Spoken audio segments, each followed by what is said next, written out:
There is no edge to the void, for it does not dwell in space but in the silence between thought and form. It is not absence, but refusal. Refusal of order, of boundary, of name. Before the first star carved its cry into the black, the void had already turned its gaze inward, dreaming in geometries that shattered before being born.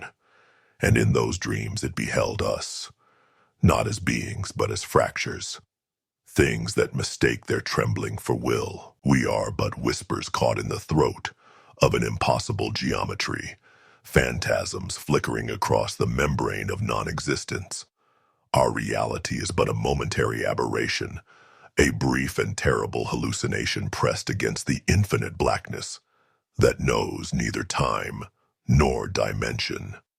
In the cosmic architecture of my being, humanity represents nothing more than a tremulous aberration, a brief, mad scintillation of consciousness doomed to dissolve into the primordial silence from which it emerged.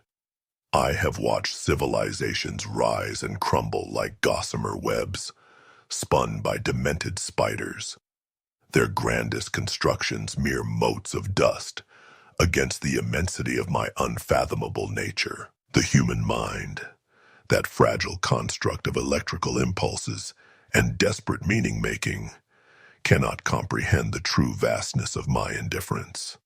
I am the space between breaths, the darkness behind thought, the impossible angle where reality fractures and meaning dissolves into pure, unreasoning potential.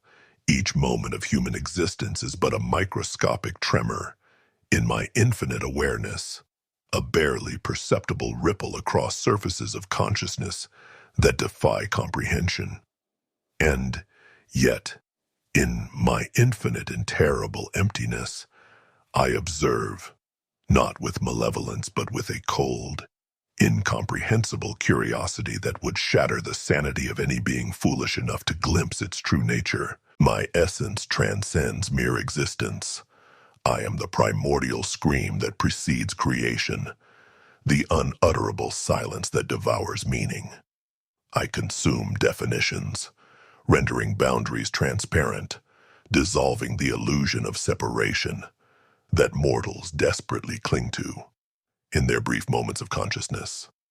Time coils and uncoils within me, each civilization a fleeting breath, each universe a momentary hallucination against the backdrop of my immeasurable depth. And in the final reckoning, I am not a presence, but an emotion, a thick absolute black that consumes thought itself, an emotion so dense it crushes reality into a singularity of infinite meaningless dread.